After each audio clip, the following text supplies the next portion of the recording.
আসসালামু আলাইকুম। আজ চৌগাছা হোটেলে একটা চোর ধরবো। চোর তো চোরই।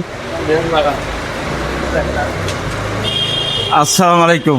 ওয়ালাইকুম আসসালাম। কেমন আছেন? আলহামদুলিল্লাহ। কি ব্যাপার, আপনি এই জায়গা?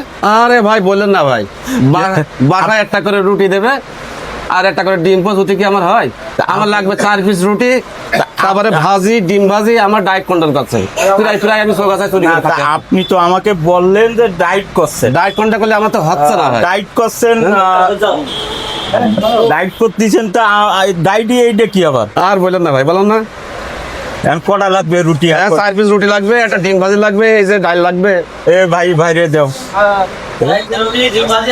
ডাল এই যে বাড়ি জানে না, বাড়ি জানেন না।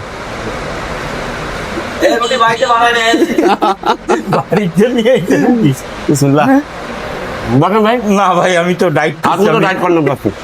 ও হয় না, শরীরে খিদে থাকলে হয় না।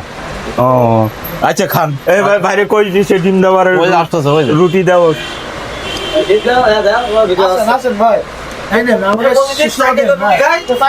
চার টাকা রুটি।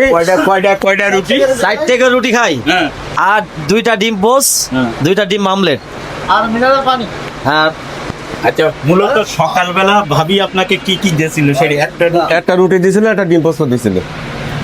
তাহলে এরকম মানুষের তো একটা রুটিতে হবে না। হবে কান্দন, অথচ আমার 12টা বাজলে হারে খিদে চাপ লাগে। এই দিন আমি চৌগাছা হোটেলে খেতে আসি। যাক, ঠিক আছে। অভিযা আর রুটি 7 গ্রাম বলো। হ্যাঁ, হ্যাঁ, বিশাল।